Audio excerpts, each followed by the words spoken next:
mùi lần nằm mấy tôi lại hem từ vọng một vok cha hay im một bùi cái nương các tục ở xây các ông bà đẻ mong mày in mình bùi phải yi lô đâu either mukti shiwa men yong hem lok đâu either mukti shiwa bùi phải yi luon bùi phá đâu các ông teman wang nguya sa yinyik yiyam hepui la nyik bupai ida mukti shiwa lakchina sa nyik bunganang to kai tanapo teman enuka dangonang yawang yangoi bunganang hayang boy ida yi lu lakchina ida mukti shiwa ngun lakchina sa kawang teman de hayang bunganang to kai tencha bu hipak kawang men yi non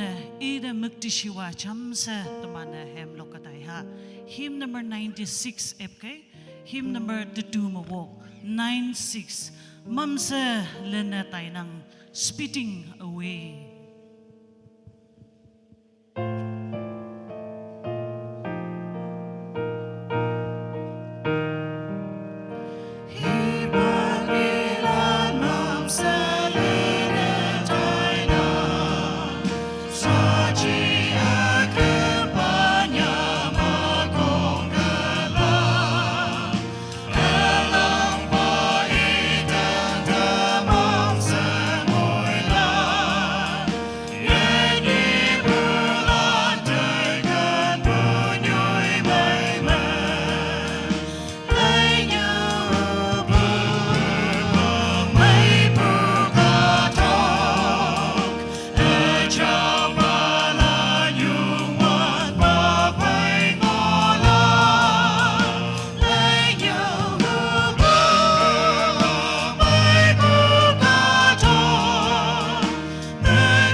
volume tatan macha hymn number 381.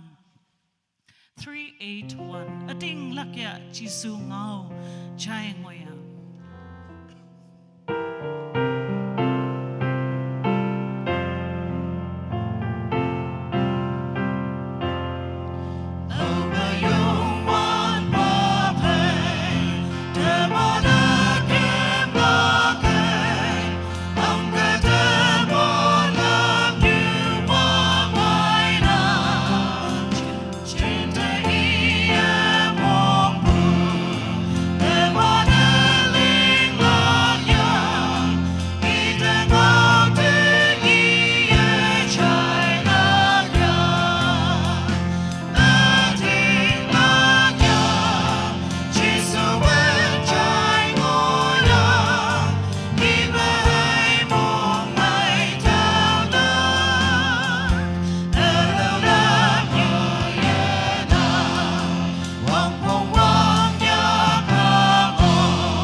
Number 340. 340. Oh Hajalana Hemlokto. Oh, for 1,000 tongues to sing. Mulan episho na mengama. Ilang ko jam siya yung maloka.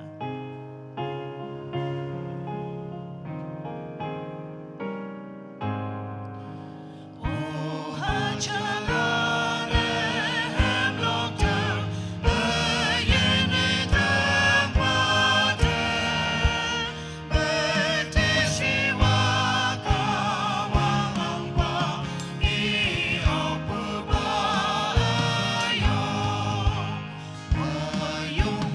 God.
Kawang mukti siwa dam akung hongli dam hem loklak woya numano lokpu kung anu chambu melana maitam ya buta mung menang yalak pa yung wan ba kawang teman mimalak.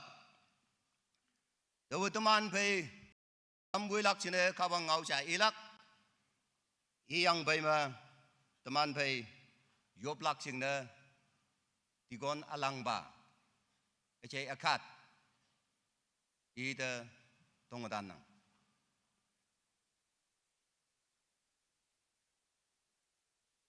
Yung wan ba kumching kak wang nang hadawe yaha ala panang yung wan ba ngawe tambulan na ating laklak wang nang yuwang yung we bulan de gonhei ngau panang yung wan ba ngau kum lana ating hayang au yen na taulan nyeng ma ya mong chang ma mong mai nang yung wan ba pa bu ngau lana kakshunang hayang kan mong de sa yaha muk panang atau kabang ngau yoblak sinai bak panang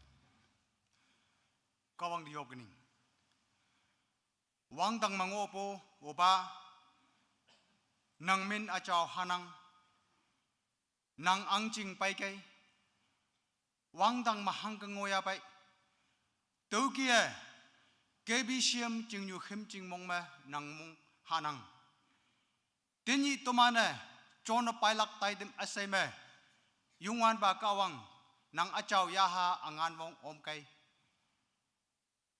akung wei ba ma oya cha phe ma cha se nam manoa wei Taiwan de achao yaha kawang kai angan mong wei tampha oyan ne hem lok lak jine tim ya pa ya bai towa lai hem kawang meti siwa dama lokalai bu kaya mui he man tau lak na lokalai balan pheo kawang na om kai anyo kawang ngau ya pai lak jing ne tim ma pai bu nang so san ba lo ngo pu kawang pu ngau tam ma han lok lak jing ne ye mai mo wong nang bu phai ya ha meo myang ha bu phai a chao ngau i chú đây mẹ ý chú ban mà hắn tâm pha hay anh ơi ý lít bê tâm bu cao ang ngao trái anh ơi mua hem man tàu yan lang nè tin nhị hà đâu mà chim bu nang cá dalan âu yên âu xin yo yo ya phân mẹ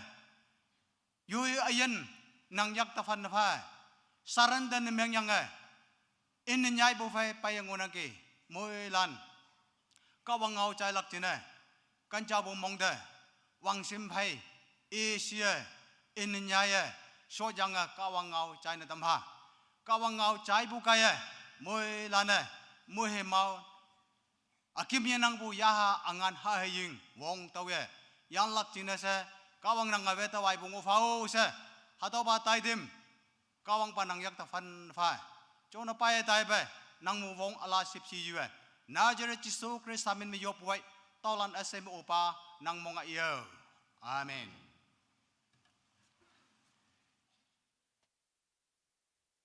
yoba tambu sausan ba dami yong panang jambu kung asay mong may yanang tinyi tai dom se hangu yinang yong ba kawang ngau ya pailak ida chama taulili numuno lak sina yong ngo nang tu kai mui lan pe kawang om lak sina yoba tangyo se tau chena tam nangge awang na tinyi tamana yopu ta dom cha ya lak sina kyang yu cha ngo nang tu kai tau tuy sâu numuno lak sina yong ba ta hibak pa nam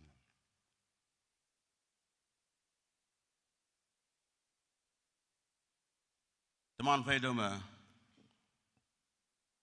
wangsim pabu tenyibu yobu kembu jongba sausan ba hayang cimangok bu monok kadalan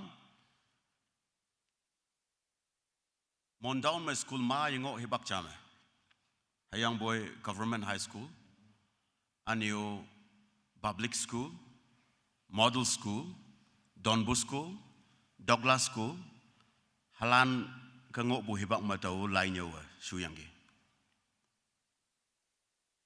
hayang tau ki ngok wanda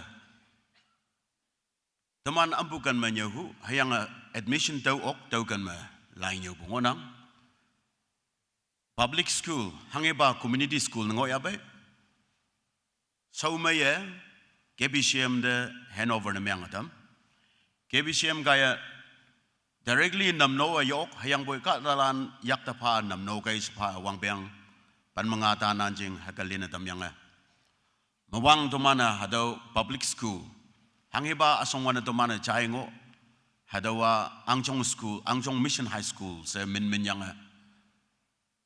pumainok men pha tam yang hayang pumainok tening madang 2026 madang ya ha se mission na namno lak jing se ya yeng onang Oyen ocean na yopuma may damya lagi mong may tainang.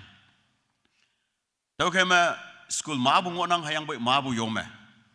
Asong wanda public school si buma nyau bulan.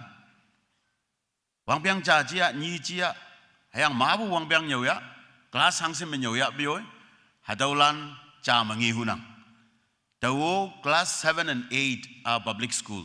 Sengok bu sa angjong mission school ngonang hadau me nyau yang gi. Tau pay manaksi class 8 Nagaland board school board exam nango yang atau resolve ya yang government high school the window with the admission pa bu yong mong mai hadau ki school yenang bu hibak ma admission the bid bu hibak ma nyo bu tau ki Oyen Ocean public school se min bu hibak ma pa Jelan New Malan hadau school there napcha chia boy wangbyang chia boy class sang sin jing na pai digi jing mai lam lenga to mana sa ki na myang lak jin na cham yong lak jin sa dong nang yong du ma ngo nang ani ngo ya public school si bu me ani sa angjong school si chele bu tau jing na angjong school ma youth executive lan ngok lak youth lan ngok lak stai nang tau ka angjong school me nyau bulan hadau mo bulan no manu yong lak jenis dong nang yong gay angjong school me chenyau yang bailan okay angjong school nyau bulan mabu temana hadau angjong school menyau bu hayang mission high school angjong mission high school nyau bu ani public school saya ngok wanda nyau bu teman pai longmailan ma ngonang aniu now silan ngonang hayang tinyi hadau school pangyua school yang ma se nyau wangsi bu hadau tuman yak ta pha yi ngonang tau jene bu mainok sochinga namno dala thank you naman sotke tau dokta ngok kolak tinyi ayup nok ta pai bulan hayong bu ngonang ye pai bu public school menyau yang pailan aniu ma ngok kolak se tainang tinyi hadau school ma Tomana ya achi bu bai cham se teachers lan imanda appointment pumanok so chingkai phayang ge aniu allow pa ya yang ge ngok bulan da pa yang tau kami iman jing ne yup bu hibak ya la hayang hadu school la tomana 100% sa achi hayang bu okoma 200-300% hui wong phayang pumainok soi ko da wei da la mission na take up na myang nang tau jing ne hada mataman fai teachers landa yup pu hibak cha phalak jing ne gai si ngonang jing mai lam linge tau e1 da cha pai mun cha sai nyep pu serial ki pai lak jing ne sa tong nang taman fai mankam headmaster nang pai ge ia taman fai MA hayang P8 so yang bai ngonang hayang taman fai angchong mission school headmaster ngonang satwang coordinator ia PU science hoyang pai maths hay science hang hiu taut anang ba yong confident bay nyobu most experienced teacher ngonang angap wangsa Ratna graduate ngipli BA graduate teacher lan min inang ngap yao BA graduate Leia BCom graduate Yang He BSc graduate Michael MA graduate. Wang Ye MA Sobu. Angam BA. Nguy Mai MA. Hai Pi Ying BA. Ngam Kha BA. Mani MA.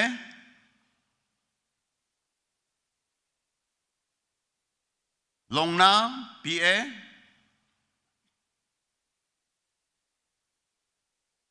Tanap Pay Yok Pukia. Hai Ngam MA. Tanap Yok. Lily BU. Hayang teman fay namnolak cingna awan bion ngonang nginjai helper ngonang Mary helper ngonang. Teachers lan iman qualification secular education na ibu aniu iman teacher na menglak cingna PH sobu hayang allow special course sobu background ngonang hayang boy hadaw ma mention na menga yakim. Hadaulan ngonang iman lau cingna yici hayang boy kawang ngawa ibu dauke numana taye chat ese bin menga apa aha hayanga ya achau menme iman paptido the great commission ningdoi mission ningdoi Matthew afong tamatat aleng panmatu bungo bungaw hado inang hayanga imana Tinyi domana missionary teachers lana Angchong Mission High School mapumanok kaya appointment pa dam bungonang tau jingne alo secular duiso job lingbuki imana yadek fana phabu ba iman yongnang hayang iman jingne se domana yupbu kembu support phabu hado wongpong namyang nang iman de yup badam lak jingne taman fai associate pastors lan anio sausan balan noman champai lak jenis dong nang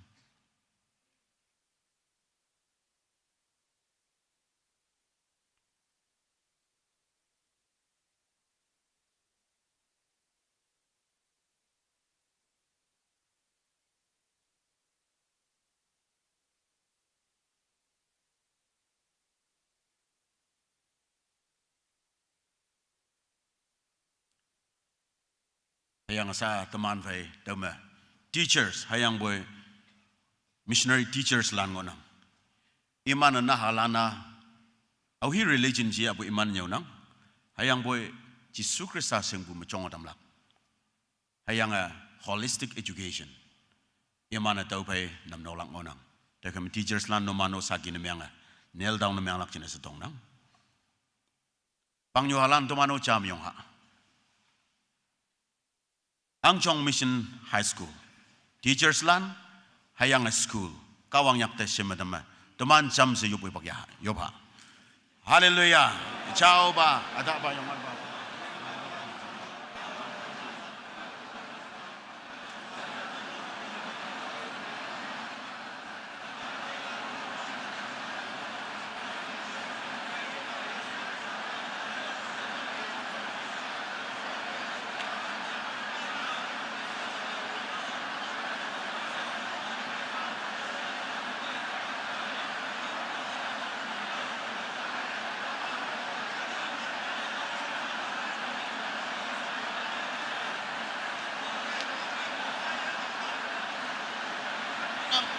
teachers lan iman nangali damyang ge kawang nang menyong boy daw kema kawang nang yalak pa chon bungo pa ayang adama school headmaster ayen o kawang nang yak ta fa na boy nang ya cha angan mong kaya lamui dam ba se yang teachers lan iman ayen nok sa chinga kawang nang bumoy man dam yo boy hallelujah wang dang kawang nang bungo pa nang ada pa yung man ba kawang daw chine cha ba kawang nang ya cha angan mong ka lamui pa o se yan yung man ba kawang nang yak na panpa yo boy hallelujah wang dang kawang hallelujah Lord Jesus ciao ba da ba yung wan ba kawang teachers lan wang dang ka wang nang men ma emekema enenyaya iman damu o wang dang ka wang nang iman yen hayang noksa tuiso no indo nang mission ka so ma iman tuiling wanda o wang dang ka wang nang umbungopa pumai no ka nyinga dambu kia iman nang so sanang yelak pananga iman yen hayang iman ministry tuiso kawang nang chon pa o se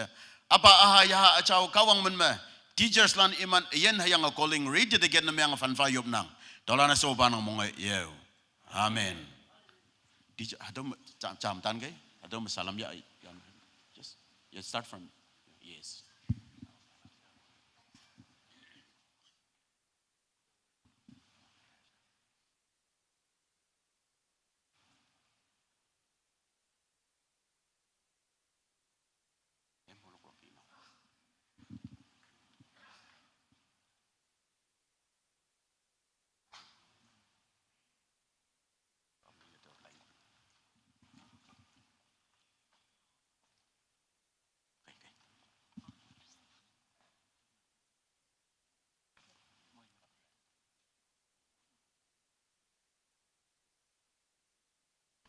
teachers lan imam mu hem meja yelak pacailak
Thank you, Pastor.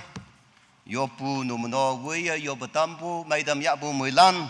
Kawang taman muy manlak. Hema may ya pay po nhà nào che nào lan. Numan tuy sâu cả ta ye chi ngân ye chi. Nang tuy sâu mà yung wan ba kawang nang tang au phan kalak. Yo kay panapa po pay inanyay po pay. Mission school mà may tuy lưng sâu san kayo sa yalak pa chana tam nang. Mula na yopu mà tay siya mangolak. Ano taman hem cha chay ha. Chính ai wat New Yong Lan de hi bak phan nge.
Thank you New Malan. Kung mong may yanang kawang numan anyay wangwi may man tamsi. Yalak anu pay mulok kayo sa jana damnang. Libu yum sing mahem yulok lak. Hem lok yobo kumungok lak to sa ngok nang.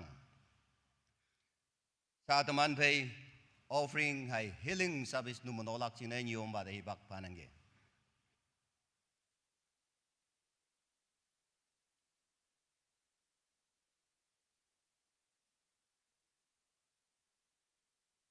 Kawalahem to do mawok aling tat mahakangonang Psalms number 96 verse 8 me.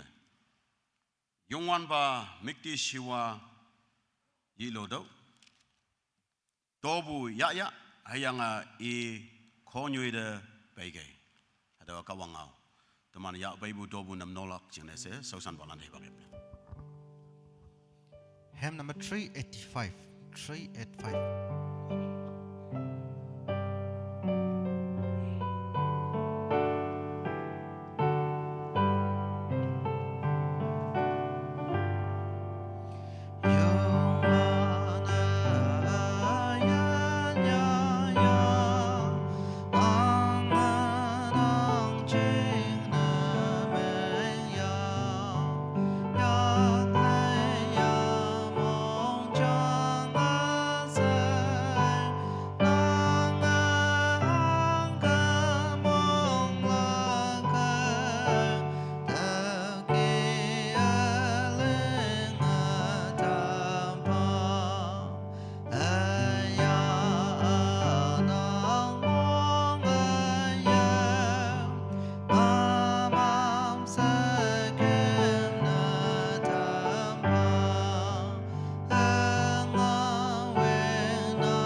Tamana ya baibu tobu kawang yap ta fanfa hayang apa bulan cina muhiman yudam na. Teman pe dikon bajai pon pa te yoblak cina sidong na.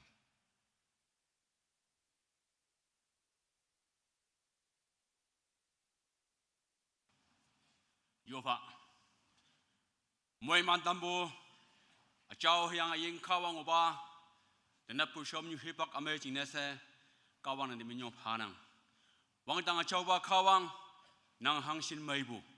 KBCM katalan nang nilan maabu ayen hipak mueman tamyangge hake ayen hai hipak mueman tambu sana cebe teman wongpong teman shinyu jinase shengangin me pilik wilik me boyak laifa me lembu maabu nang mueman tamyangge ayang nang mission đối sâu linh lạc chính nè sẽ anh yêu yêu sang bộ đối sâu linh ở ốc bộ pha tâm bộ cao bằng năng pha bộ sẽ tiếng lạc bộ ayong phai yên ao xin nè sang anh in mẹ bùi yak lai pha bê lek veng lek lâm má bộ pha ngon năng vang tang châu ba cao bằng năng ang chinh chính nè sẽ tụi mà nó chôn nó bài lạc ngon năng hatu sang anh in xem lâm phai sẽ cao bằng năng châu sa tâm pha hayang pha hua tay hayang bộ tay nhị yak yang mà ngõ su bộ chính nè sẽ yên ao xin yak yang mà bài ngon năng kì tổ bộ nhia bạc mẹ cao bằng năng châu ya ilak ba năng muay man tâm si hayang atu ba sang anh in xem lâm phai không cầm bộ tay nằm mình nói chúa nó bài lạc chính là sẽ ngô bùn năng sâu san ba lan yang năng châu sa tâm si cao bằng năng mix sâu mình lìa chúa nó bài lạc chính là sẽ iman phải năng châu ya ha cây tàu ba tai tâm anh sang anh in bê lek veng lek bồi yak lại ba xem lâm phai không cầm bộ anh cao này yang mẹ xem mà tâm châu sa tâm mẹ sư Christ mình yêu bui tàu lan sư ba năng mong ấy yo amen.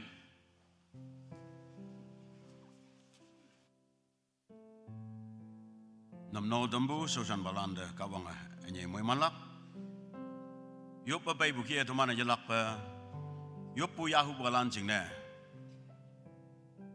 heto hibak yalak takadena ngop bulan jingne aniu prayer request hado menyana baibu hado ngamuk lan jingne o hayang numan mongchang me yop lak jingne tema baibu agenda ngop boy kawang song da ya bai tanap yop lak Saki na miyang lak chinesa dawa, hado kawang ngaw hado ki inang.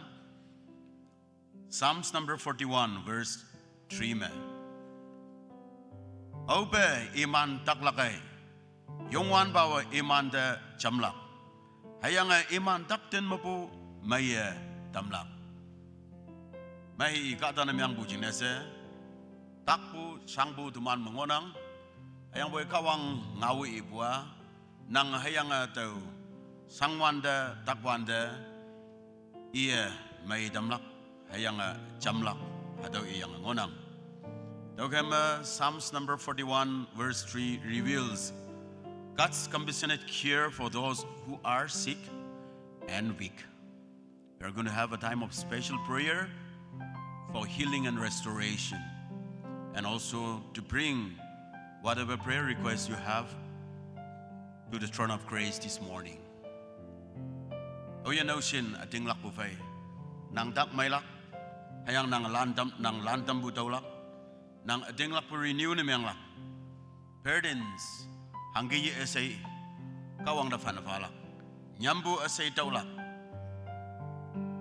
lama daway treatment daywanda diagnose na miyang bu resolve esay kawang da tanap simdam lak hayang ay iya nang may dam lak.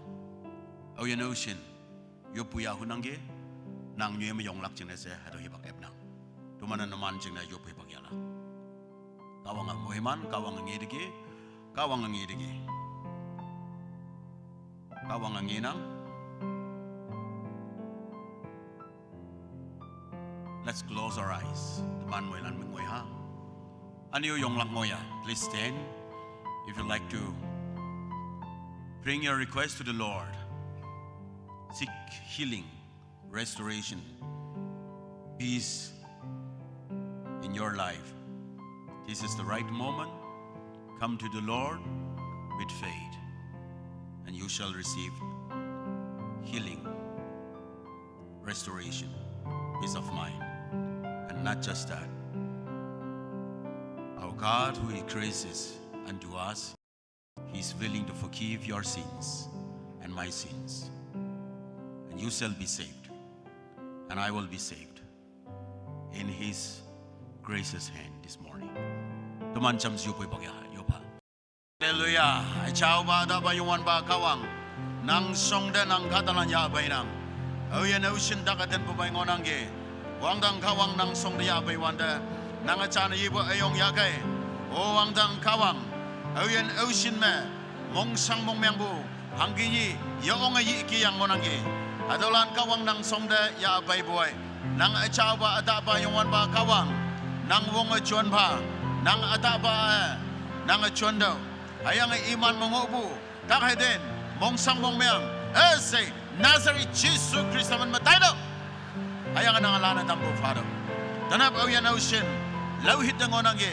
Lauhebu yung may babay-bulan. Nazareth Jesus Christ man ma. May do. Jesus man ma. Hadaw lauhit budak tayo do. Hayang iman lauhe may damdo. Hallelujah wang dang kawang sa may damdo. Nazareth Jesus Christ man ma. Hadaw lauhit po nang may dampa. Hayang awian ocean. O wang dang kawang. Tak apong yedawbe. Hangge yi yang bay ngonang ye. Wang dang kawang tak apong yedawbo. Tak yang bu yedaw hayang bo iman ba lui sedak. Hadaw tak nang may damlak ching na chan bu ngonang. Nazareth Jesus Christ man ma. Wang dang kawang nang sa nang dak may damdo. Mong chang dak may damdo. Hayang alaw ba mahi ima. Chay dak bu dak hadan say nang ya day damdo. Juday chilo shembu. Tonyay bu hadaw dak ya day damdo. Jesus man ma hadaw dak hadan amyang chang day damnang. Shibu yo okpu. Mong ning nay bu. Hayang tuloy yung may okpu. Hangi kaya mahi tuloy may na yedang hadaw dak hadan amyang say Nazareth Jesus Christ man chang day damnang. Hayang anu kasi yaha sayang angbu hadaw juday Nazareth Jesus Christ man ma lana damna. Hayang chokomokpu hayingbu. Yung awang amyang anuma hadyang ngobu. Hadaw Nazareth Jesus Christ man ma lana damna. Iman addiction mo bu kawang nang lana damba. Hayang nang may dambu padagi se. Ayan yung wan ba kawang nang daminyong ba bayanggi. Tanapon ating lakpo ba yung ngobu kadalan nang mabu may damna. Wang dang kawang nang daminyong paboy.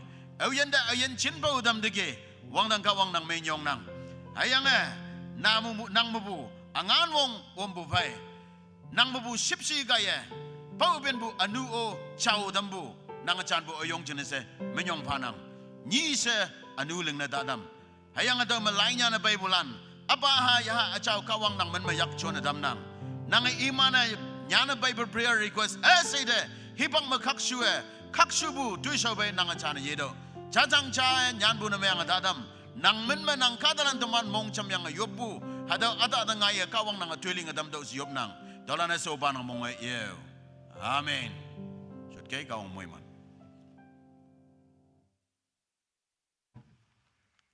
Isi bu nyom ba sausan balan achau tui chong mai num no bu de khung men ma minyong phanang yalak pa bu ma yob kom bu ma ayan tui do bu ma taman mai dam ya bu mulan kawang ba ya klak se mung hum ha anu taman hem mai cha chai ha yan da tai bu khung hibak yu yang nang iman de bak phanang ge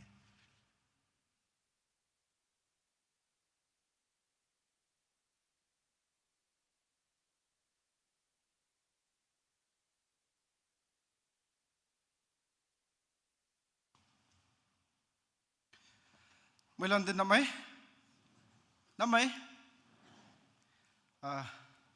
Jinde wong simpabu teman pe tinyibu searching wiba ane Rev.H.Moba tikon searching ane sausan yubalan youth pastor moyanga wisberes ane soko winyu moyanga soko hung ane cembu Konyak Christian pangyuhalan aside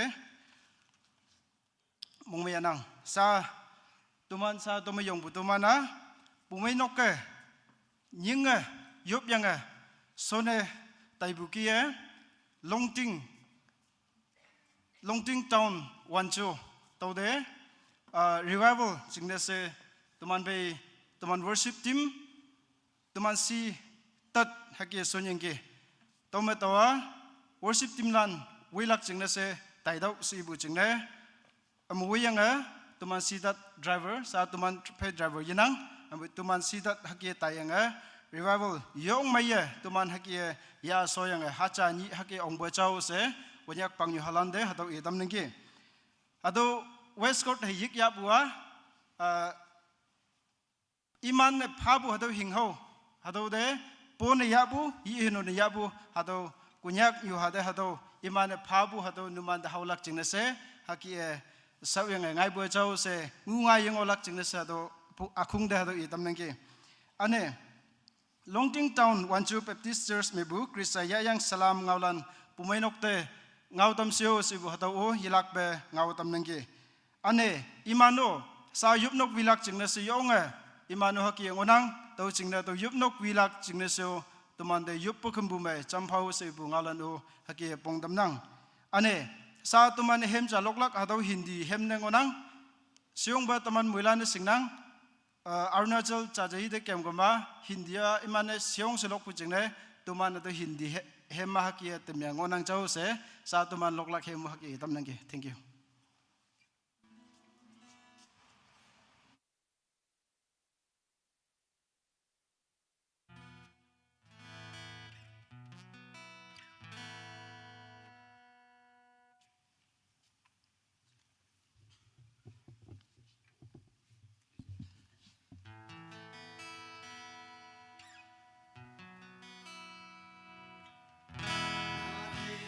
कुछ भी मुसीबतों में आशा मेरे जीवन की हर पल में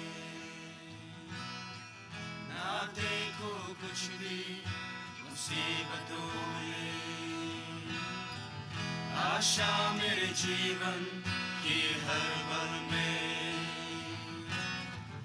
कैसा अनोखा प्यार तेरा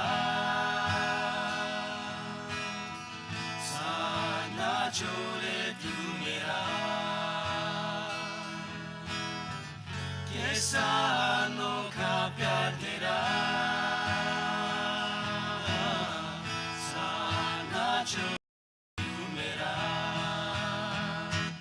यीशु तू ही और क्या है सारे आदर और महिमा के हाथ उठा के मैं कहूँ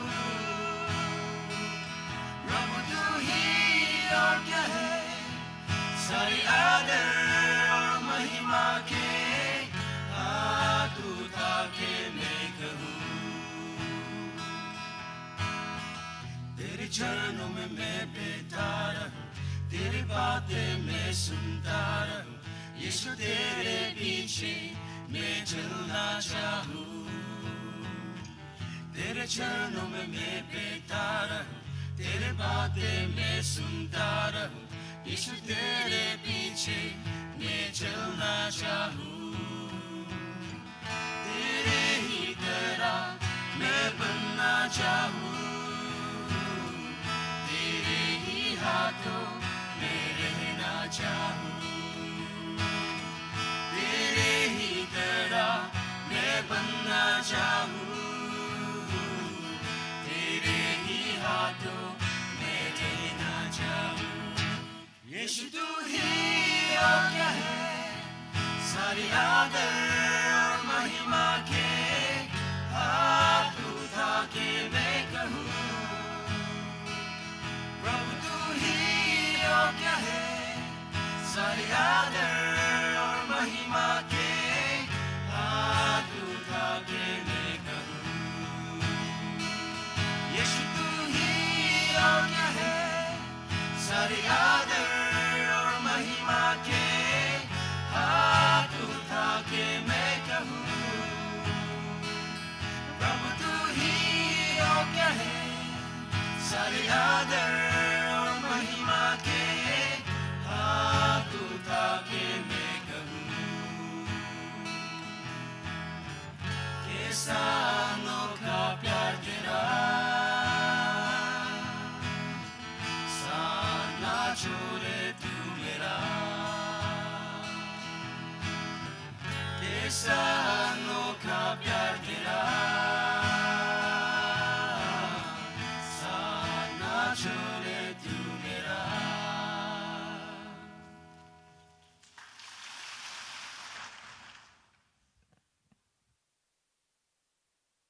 Thank you.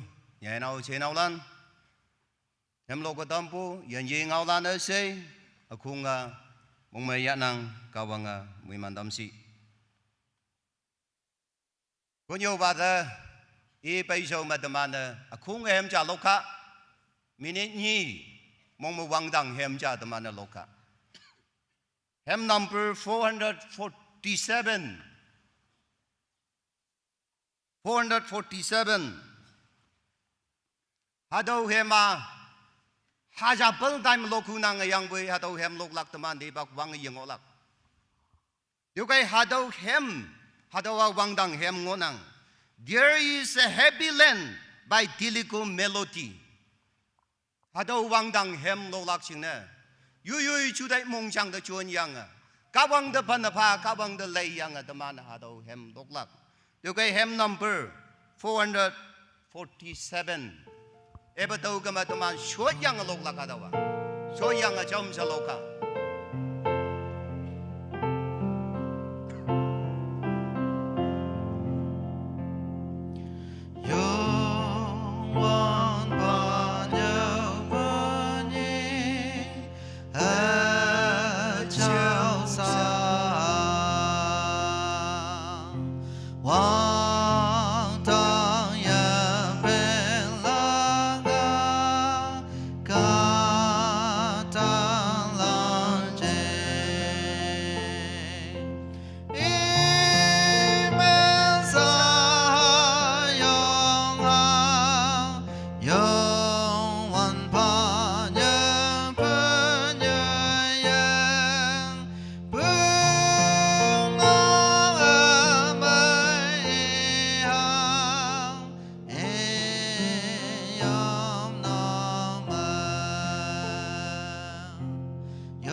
ba cha kunyo ba de hibak panang hangi ba hem wang dang hem to mana lok yang ge do ya ban ma kunyo bu ngau chai lak sing ne mui lan de do chen ne dam nang ge.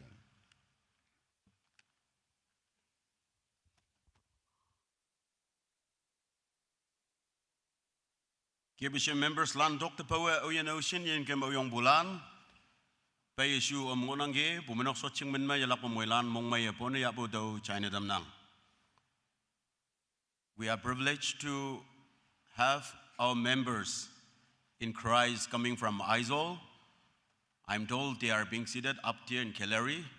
We would like to, on behalf of the pastors and also church elders and the members of this Konyak Baptist Church Mondown, would like to warmly welcome you to our midst in Christ. May I request you to kindly stand and show your presence to our congregation. Where are you, please? Adoki goma.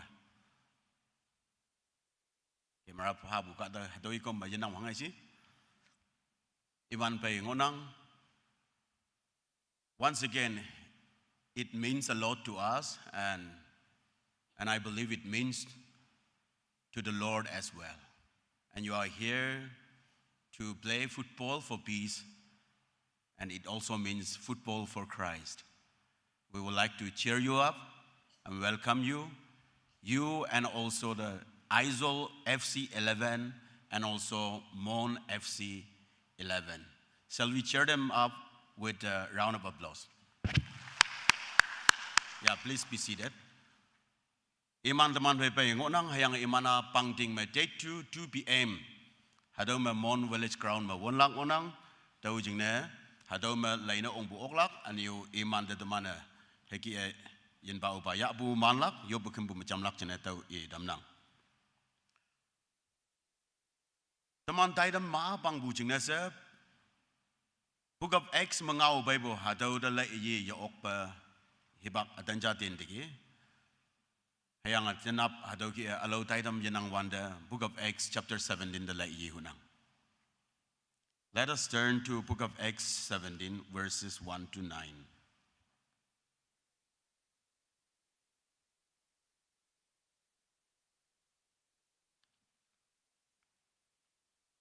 Bible FK teman jam se ilak.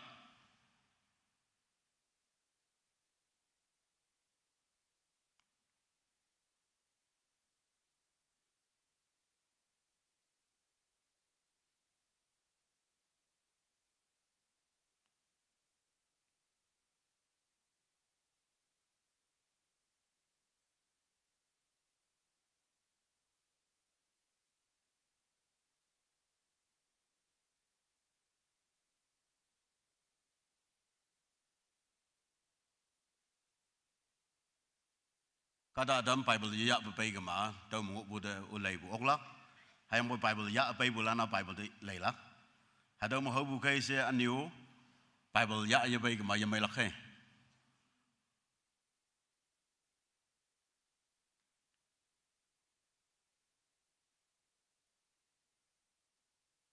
teman chama taha cha ni lem sa iman Amphipolis hai Apollonia kaya tai fai me Thessalonica American me Jehudilan senakok chango tau me pai hayang Paul wanglam ke senakok te ong hayang hatmong lim ngoye iman fai ngaulai mapu saki fawa nyau hayang ngaulai mapu ya Krista sanga ponglak wongpong hayang libu mapu nyisa yang yelak wongpong ne ngoyang ki se hayang tawa numanda ngawa tambu Jisua Mesaya ngonang se koe ngau.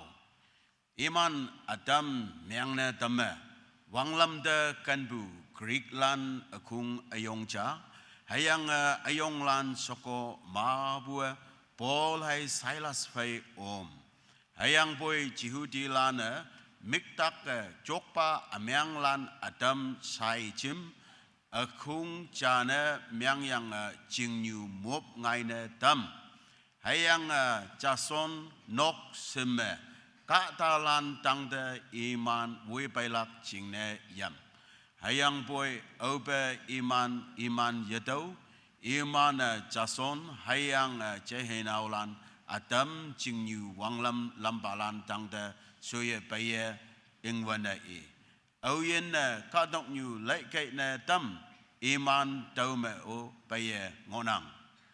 Jason iman ngoi na tam hayang taulan saye Jisu se nyekpu alau angpa cha ngonang se ngau kaisa ngau kyang nu sak chonang. Obe akung me nyue hayang wanglam lambalan taulan ngau chai iman ching yengo ok. Hayang boy iman Jason hayang alau mapu janbu ngin ya yang fai me iman lana tam.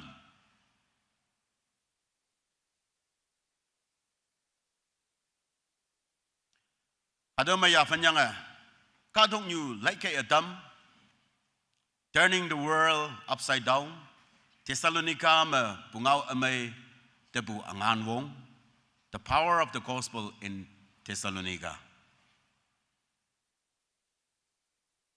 Teman singnang, the book of Acts physician Luke, Dr. Luke, hayang iya anu evangelist, hayang Paul pay gombani ne myangbu, kada cha nyanbu lai sa singnang. hayang ia hado nyanbu details yo ong may nyana pabu tumana hado nyinang hayang chapter 15 Jerusalem Council jeng iyangi chapter 16 me the midnight hours Philippi me Paul hayang Silas lan kapnok to ongbu hayang hado atu iman pungau Krista pungau amay konyo bu jingna iman pay wangyak hoyangi hayang hado wangyak kapnok me iman hemlok hemlay worship ne myang hayang miraculously hado prison lan se abadam hayang iman tau malakpo yuchi hayang bo tinyi they are here in Thessalonica after Philippi. They met the Philippi world upside down. And now they are here, the same group, praising God, testifying the name of Jesus in Thessalonica. Kenapa teman ibu ngau megataw nginang.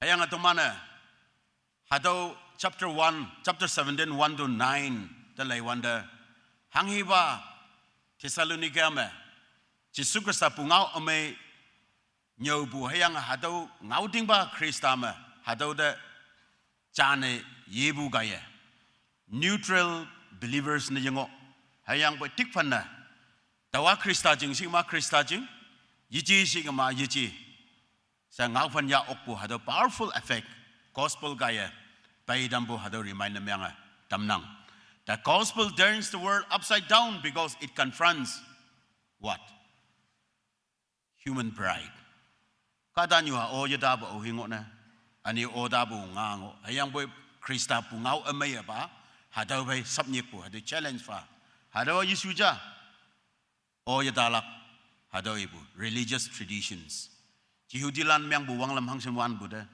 tenyu Hindu wanglam Muslim wanglam Buddhist wanglam hangsen wan buda hayang boy hado myang bu wanglam hado yoongo wan bu hado traditions hado yemyang lak yepan lak yetau lak sibu hayang boy hado konyak ka doktor paibu ki hado Jisu Krista pungawa anio Philippi de anio Thessalonica de paibu donginang sinful lifestyles anu nyungo wanglam hado bay hokongai bu hado Krista pungau amay political loyalties chamba kung se wanglam iman winjalak iman pang mangolak obligation obedience hado bodogal follow na miyang bu lama bungo ng political party me hayang iman pang mangolak iman ngau jalak active members lama mango bu hayang bo hado pay hokongai bu hado bay challenge na miyang ngai bu gospel pungau hayang personal identities nangunang tawunaw tinok hayang yuyo wanglam yuyo nyungo yuyo nyinga sibu hadaw yafen yuyo de wanli yuyo ka dana ngobo hayang boy hadaw pay challenge na myang bo gospel pungao ngayangi hayang taw gaya hadaw gospel pungao repentance hadaw kadong new wanglam taibu hadaw kongko mo monglip hayang Jisu Krista sa tayo ating lak mabu tay ngo wanda hey mabu yijija jahay the only one way hayang hadawa Jisu Krista nang faith ating lakbo im ang lakamangpong hayang hadaw Krista pungao ambukan mechia biyoy preach faithfully hadaw ninang anyo lives are transformed anyo ambukan me ngauting dating iya kaksu konyo hayang atau kaya ayen chele bu ngai dam hatau kan me anyo hado Krista pu ngau pai pu mainok po labu opposition hadawa chindengai nang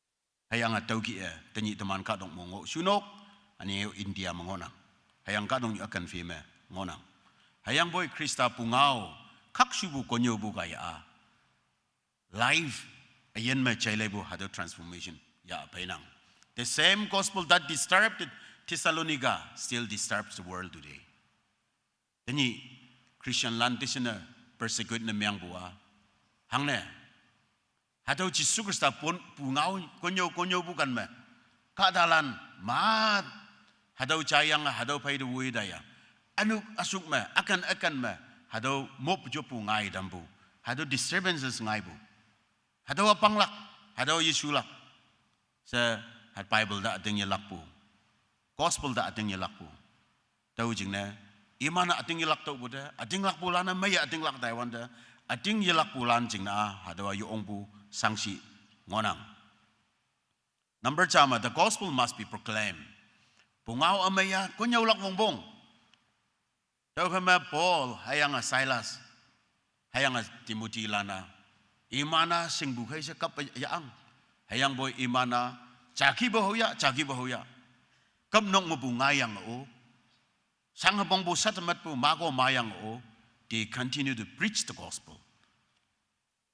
Adong inang hayang imana kunyaw ngalay buwan not just emotional way of dealing with people hayang boy with reason along with them, opening the scripture, explaining them, proving that Christ had suffered and rise again from the dead. Imana hadaw ngaw muklan yoong mong pabu pay atang mahi kadalan da yo nailak jena ngaw bu achibe hayang boy yoong lu dan ngaw bu chama yiji hayang boy 3 sapats hat nyu lim konyo ngolay bu hadaw teman nginang. Verse 2 may reason with them from the scriptures.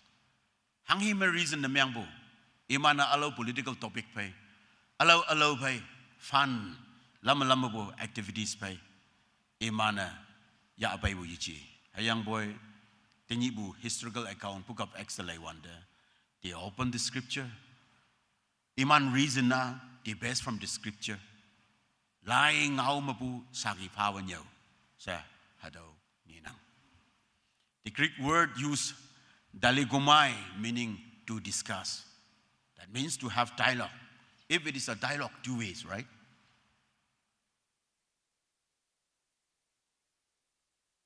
Dialogue na mayang kama akaw cha ngau with the dialogue si okay? To reason thoroughly, it means that. That means yichi ating chalaka sa yichi hayang boy chiyasi sa yoong may apong daw yang ating lakpo. Paul did not preach emotionalism or empty philosophy. He explained scripture carefully and persuasively. Yoong carefully, yoong may yang kang yang may nyawlay hayang nyawlay daw buda hadaw yiya laka yook ya na hingay haksu bujing na si buki nyawday bujang ibong nang pungaw may konyo busi wanda atok me engwan buji chibe yo nga daw ki nyay bujang hayang explaining hadaw nginang dayo no goy ko inyaw nyaw busi ilak na teman ngaw mo English mo po hadaw root word Greek word to ye wanda hayang ba teman ngaw pa ya yisunok yang may Bible mo po ngaw mi kisap ta ito na inang to open completely atam machaw ang yang atam hay nyawlay dambu achibe Wayak pa na Bible mga scripture mga pa hadaw yang open the scripture so people could understand God's truth. Lola kan yan ang tumana taw siyang konyo bu hadaw ingo nang hadaw sa inyo lay dambu Paul madaw ngo yang proving see saki hadaw ata ngay bu ja se daw jing na hadaw ma proving si wanda paratitime means to present evidence. Commentary makinginang Paul demonstrated from the Old Testament that Jesus had to suffer and rise again. He goes back to Jesus and says he had to suffer and die for the sins of the sinners and rise again.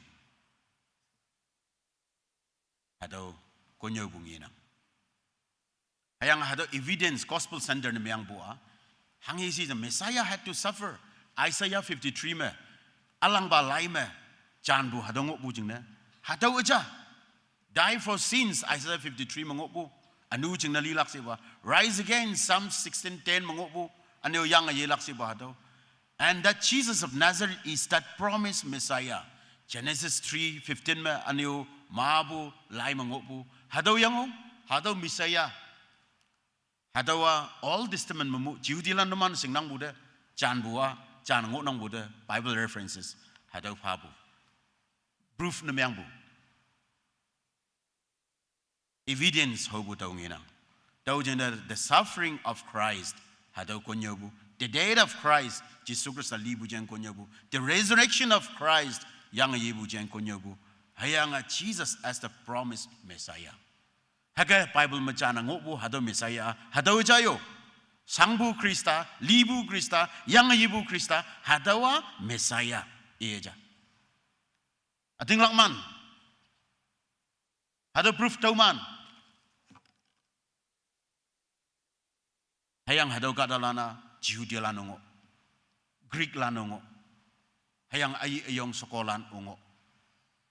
Tau kama hadaw kungda nyawlay dambu. Hadaw nginang.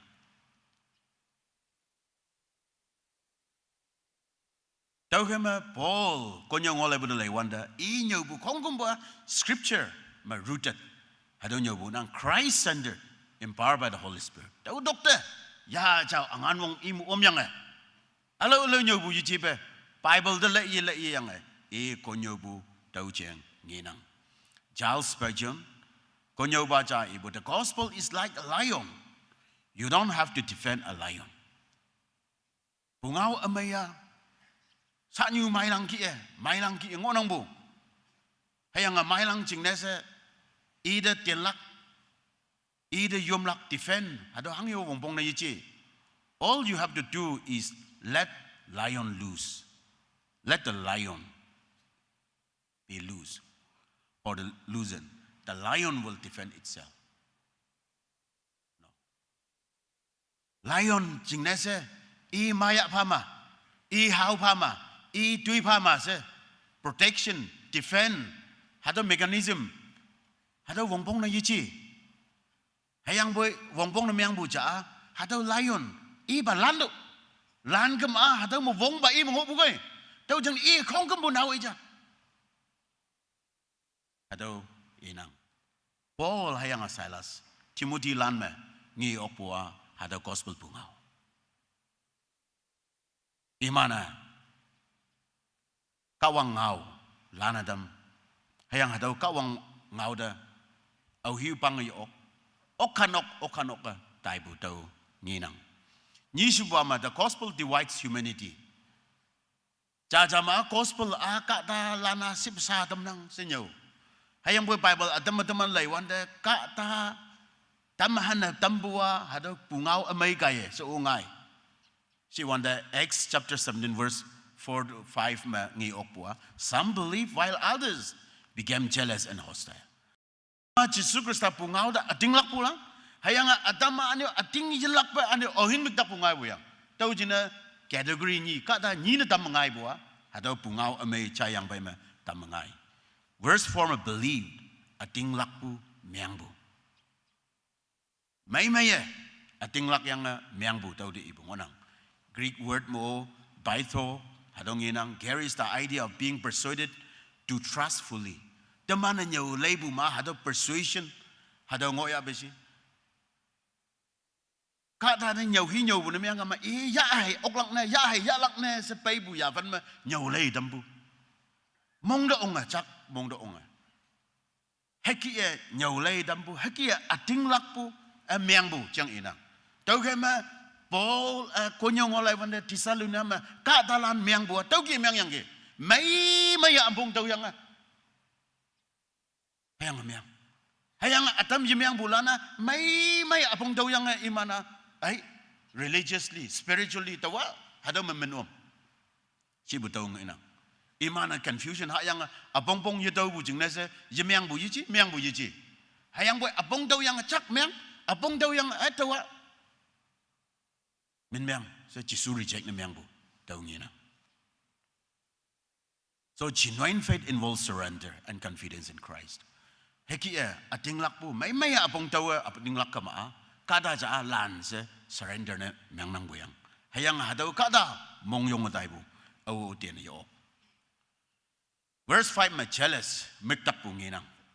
Hayang zelo, Greek ngau ma to burn with envy or zeal. Au hing miktak puwa teman mong chang ma van luong bu kia luong nang boyang hayang hatau kia luong bu hatau miktak pu kada ngayang gi. Krista pu ngau amei chai bulan meang asodo bu Krista ne meang de bu yemeang bulan a hatau tu show hayang ministry de au hing miktak puwa van luong bu kia mong chang ma mong ma tau ki ngai bu. Religious leaders were more concerned about losing influence than seeking truth. Ada religious leaders lan jama jiudilan iman meang Bible tradition custom wanglam kongkem buma iman o soching dau ngo bukai. Hadau jingna se imana hadau yama tamlang. Ngau ding ba yam buna meang kama Yesus Krista paida welak Paul hayang Silas lan nyobu ya subu. Hayang bu iman ngau ya atai buna meang kama teman soching amalak yango teman meang bu wanglam ma anyo Yesus lak yango malak yang ngau setai bu jingna se ngau ding ba yichi hayang boy iman soching malak ngau bu jingna hadau concern ne meang bu teman religious leaders lan mu tau nginang. Gospel always produces one of two responses. So one is repentance and faith.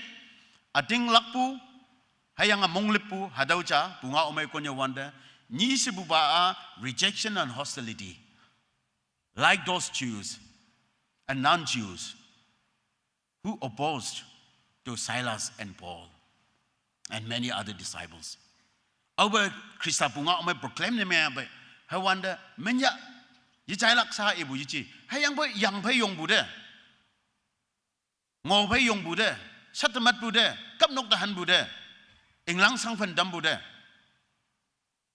So hadau kungja haga ngai hangai punga omay de anyo akungja repentance and faith. Ating lakpu hayang anumabu monglipu hadau ngai damnang.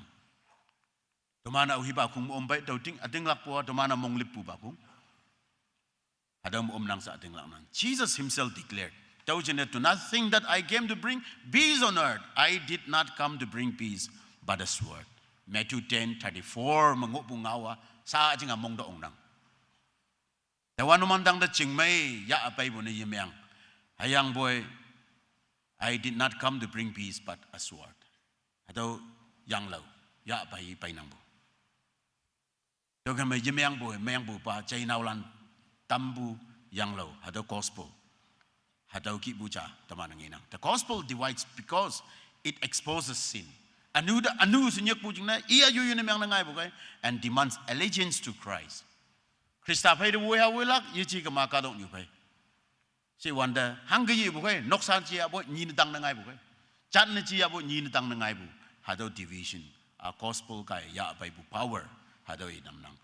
John Mark author hadau nyan bu ma the gospel does not merely make bad people better, it makes dead people alive. Maabu mataman konyo ngolai da wanda kada lana ajinga kada amay na samay bu kada na meang atam lak jina sa winde saya bungao amaya hakachon bu taman hake unginang. Hayang boy tau ba yichi hatau may sa na yichi kada amay no meang lakya hayang boy tau sa ajibu libu kada ayan na meang atam lak hayang ayan na meang atam bu bangonang iya libu hayang hatau libu kada Yesus Krista da ating lakya ida salvation ya bay bo hado ayan pabu teman Krista hayang gospel na hadang onang. Not merely making bad people, a bad person better, but the gospel makes any dead person alive. Hadaw power, hadaw gospel. Thessalonica mahuyang kiti. Issue in Thessalonica was not intellectual confusion. Ham yu iyang kiti. Imana sa aja adaw konyaw balan na apong yitaw bu konyaw bu jing na confuse hayang ngobu ba kung ba yiji. Hayang Yesus Kristus jiya bu tau jing na yiji. Hayang bo spiritual resistance. Imana yaha me yemyang hu bude. Yaha kadanan yemyang hu bude. Yesus Kristus payo de yewo hu bu hadaw ngoyang ki. Tau jing na hangsen nyaw ya bu, hangsen ngaw ya bu yo. Au sing bu. Teman kandex mo ngok la. Kadu yu kandex mo ngok la. Hayang boy konyaw balan. Teman o konyaw ngole wan ba. Kadalan apong yitaw lak na confusion. Apong yitaw ba bu ba. Nyaw lak pa. Paul nyaw lay bu tu suru lay wanda. Tau ki bo approach and methodology sa teman ngi yo. Thirdly, the gospel challenges early kingdoms. Ka dong nyu ma ang ching ma ngo nang buyang. Hayang hado ang ching lan de hayang ang ching lan pai sap nyik pu. Challenge ni myang bua Christa pu ngau amai hado nginang. Verse 6, 7 ma. The accusation against Paul was verse 6 ma. These who have turned the world upside down have come here too. Au yan na ka dong nyu lai ka ya tam verse 6 ngo bu iman a tau ma o pai ngonang. Hado menyi alaukan Filipi no. Hado ma iman chu wan lai ka idambu downside up na myang adam ma mo. Au ye hado Jesu pinlan hado kong tinyi Tesalonika ma pai ngonang giu menyi lai ka idambu kong anyo tumandang na au yan na ka dong nyu lai ka ina dam iman tau ma o pai ngonang. They are here. Hadaw ibong inang. Turn the world upside down. The gospel treating sinful systems because Jesus is king. Jesu Krista a ang ba idok ta alaw yun ang. Hayang hadaw ang ba ipungaw a. A new system de. Yichi. Hadaw yisulak. Hadaw maklak. Hayang hadaw anu mungok bulan, anu mawang lam bulan, hadaw Krista pungaw da nyambung ay nang.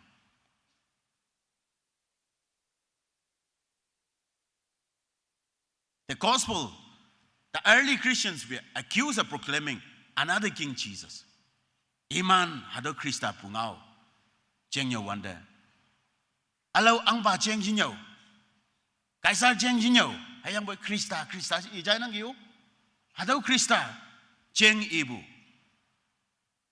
Tau jeng na religious leaders lan hadaw do mong meng hayang the gospel directly confronts every rival authority. Hadaw Krista da yumong bulan pai. Krista punga omaya hoka kema ngai bu hadaw nginang. Hadaw auhiwang lambu. Ay mon ang chi ang Chamba konyak anglan wang lam lambu jeng ibu sa ibu yichi. Kadong yu wang lam lambu jeng sa yichi. Hayang boy yoya ayan debu ang ba ngok bu de nanga. Nang doktor pun au ngok bu. Anok pu acing na anok pu atau. Sa ngok bu kada self rule. And your cultural idols. Chat hili lana. Min ngai ka dana myang adam yang min sing ka dana myang adam yang hadaw paida wina dampu hadaw kipu political idolatry kipu anio false religion materialism hadaw kong kimbua more or less like authority that we are in and then gospel confronts hadaw yichi hadaw ibong inang anti-right notes. When Jesus is proclaimed as Lord, Caesar is not. Bible mo, Paul, hayang iman ko nga, Jesu Krista yung wan ba? Sa niya wanda, Caesar yung wan ba? Aja sa yun niya. Hayang tawjing na iman mong miyang. Tawjing na, hataw lan kadok nyo, like dam nanggi. Konyak ang jing miyang lagi. Konyak society, downside up na miyang adam buyang. Shibu kibu yafen bay bu background jeng inang. The gospel is revolutionary because it announces Christ's absolute lordship. Nokpu Jesu Krista hay. Hadaw dokta awu jenang. Yichay huya boy Bible mahagay inang. Hayang boy daw mong diyoong. Hayang hadaw ngaw yichay op. Daw kema Jesu Krista pungaw amaya hakan ma hadaw ki wong nanga hokpu jen inang. Believe. The gospel requires courageous discipleship. Christian na miyang lakachang unang ating lakpo hayang boy Jesu Krista paida wibu mong yung ipin na miyang bu hadaw yung wongbong na miyang nang. Chapter 17 verse 8 to 9 malay bu na miyang gama. The believers face persecution almost immediately after conversion. Iman mong lipu fay jam sa Christian landa sa tamat bu fay jangaday kamnong mahan hagay bay bu ex mataman ang iyang gi. The cause of following Christ hayang imana Jesu Krista da may apong daw yang konyo balana may nyaw lay dambu jing nesa ating lak hayang iman hadaw Krista winlak chansa yinang hadaw winlay maa tuilak siya boy tuiba kamnok na siya boy ay changya boy tayo siya ay tayo paning hadaw ngayang so Jesu Krista da way bu pay da way bu yung tàu cần mà tay wan da pay wan bu hang sin pay wan ya bu imana yito Jesu Krista pay da way wan da kadalana reject na myang bu hada rejection ngonang like package suffering hada ngonang Jesu Krista ben na myang bu ma hada sangbu pongbu hada ngonang hayang laws of repudiation yung min ngai ka da min sing ka da na myang si bu hayang boy hado sa ji hang no ye myang ba yai da bu ki bu ya van holak family division nok sa mo o nang bai hok bulan ngonang ba taman bai hok bulan ngonang ba taman mon down church man hoy hayang a Hindu hayang a Muslim background na myang tai do hayang a nok tang yang atam hay myang yang atam ma Christian na ye myang tai do hang sen hok ya ba no the family division hado persecution settlement po sangabong utam po hadaw yang Jesu Krista pay da way lak jing na hayang way bu na myang kama yung pay wan po a costly affair hadaw nginang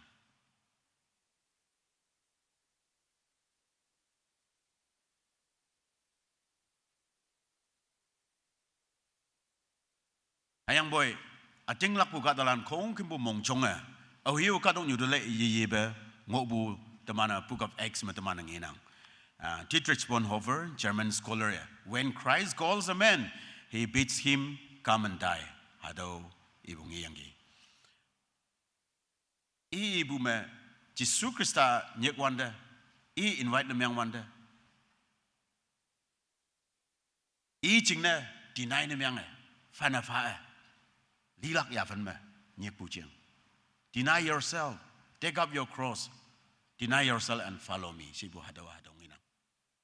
Tau jene Jesu Krista da tai lak hayang ingau jalak ida ating lak min ma pap tilak hayang ifai da lak si kama hado costly affair discipleship is costly but Christ is worthy ayang Jesu Krista pen myang bo cham lui phaiwan bu nginang gi yo ong sang bu pong bu nginang ja hayang boy Jesu Krista aniu mai bu mu bu mohiman wang ngoi bu ya sanya lingo nang uda tau jing nesa hado ya sanya libu Krista you win. Jadi hado Jesu Krista pungau gaya. Kadong you downside up, upside down na myang atampu nginang, and I believe hado gaya. Joko nga ngobu hado addictions, chain broken. Hado myang atampu hado jailay atampu tau nginang. Families myang day ngobu hado restore na myang bua hado upside down na myang atampu yang myang ngobu de lengayi bua anu jailay atampu kay. Hadaw gibu daman nginang hearts being transformed mongjang jailay dambu hangsin na myang ngo si mongjang hayang alana lingaye dambu hanu etinides daman chin debu taibu tailam jailay dambu molowan ma chin dengo asibukan hayang boy Jesu Krista da ating lakpu kaya chin debu wangdang angjing lam da tailak damanda jailay dambu. The same gospel that transformed Thessalonica can transform us today. Tanap ngau bu do hingonang. Hangiba bungau amay kaya Thessalonica jailay na dam downside up na myang adam hadaw gospel hadaw bungau tanap KBCM members lan hayang our neighborhood Nagaland jailay na dambu oklak. Kimna the gospel is not advice to people suggesting that they lift themselves. It is power. It lifts them up. Hado marden na ibua. Bungaw amaya winesay bungaw. Tau kaya noman nining da noman yavan no inbu. Tau baba yichi jayo. Hayang boy, it is a power. It is power. Hado angan wong nang. Hayang hado angan wong noman no inbu. Nangayang ado tumaning ni no inlak jing nese konyo ngole bu pungau amay ji hayang ba pungau amay ma angan wong nang hayang hado angan wong dinok no inang Hado kaya upside down or downside up. Hayang right action, right tuiso kaya teman. Sisaw yide nyek inlak. Let Christ reorder your priorities, reshape your desires, and reign over every area of your life. Teman nyek puwa clear. The invitation is open. The time is now. And let the gospel turn your world upside down so Christ can set your life right side up. Hangiba kakshu bungo. Hadaw ya peman nang hayang nino. Kawang no inlak bunga ome no inlak. Hadaw bunga ome jing na teman ayen. Fanapabu ayen jane yalak bungo. Kawang au cai bo sede muhiman.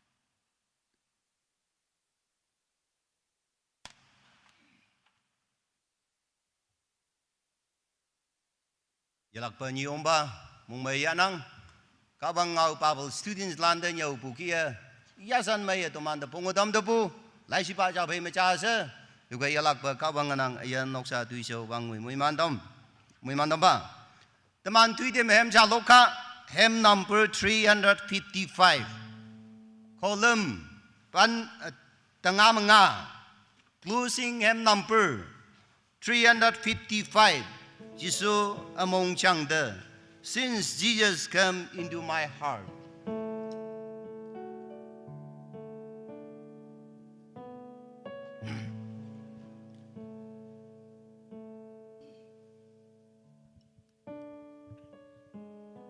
Hymn number 355. Ebedok mamulan chom se yong let us all rise up.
Let us pray together.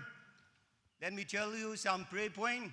Let us pray for our brothers, Azur team.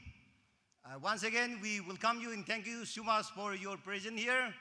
Iman tuisaw taidam hayang montum lanchina yopu matamana chemlak, and let us pray for coming Sunday, World Environment Day taidam china china yoblak, coming Saturday, KBCM mission program china yoblak, and let us remember our Nagamis Baptist Church T Town Imanu tamana taidam yoblak, Ayang let us give thanks for successful our service. Must pray. Let us pray. Chấm chữ pa. Hallelujah. Hallelujah. Yan kawang nang sắp chi yung. Tuy sâu đại tâm ở xây số ô có bay bộ chân mình yung bay. Song ngô bay yan ibag tuy sâu đại tâm yalak pa nang ubang ngui mui man tam pa. Wam ngô bu ai zu team. Ayang au yan eman seba chema ngonang tuy sâu đại tâm cha bay ma cha sâu wang ngui mui man tam si. Coming Sunday ma. Wall environment di chene ta tâm yung tham yang ngô bu. Ado ni nyu semai bu ya pan manang ubang ngui mui man tam pa. Ayang abang dang kabang. At bukya, mission daitem ayong numno yang ngonang. Ado lilima nang umke. Nangami sport teachers di tamba. Ang adabu nang sausanyu. Ayang katalan. Umain mambalan. Esay ayan ibak esay yalak pa nang juanya. Nang subsiyong. Nang kanbuyong. Tumana nang minyong bay. Hallelujah. Yan iba yung wan bachisu. Siapa chambu kung yoma. Nang sausan ba. Nang mui man dam buchine nang minyong way nang ngau pong dam do yalak pa nang may buchang pong dam uklang ne yan noksa ayom nau yum lan mui man bu bay shomai bauti kana tampa KBCM Christian ay chue yung asay yalak pa nang awang mui man tampa yan tuloy may mong may bay nang yom pa yanyi bu tui sau dai dam may solen opungit buchine wang dang kawang nang minyong way anu hibak may siyama hadaw yui shoching yamalay yamanyi takaten siyang pong atuhaw na yatamba yasahaw na yatamba yamay buwang yak yadaw sa pong na yatamba muilan ayan na may mahadaw nyusing dala ayin na tamba tinyi bu shabu tu isaw shodam bu chena minyong ba nang bu muy mana yung yuwa yan yiba yungan ba chi su prisa yak taba na ba yupwe adaw sa upanang mongay yo Amen.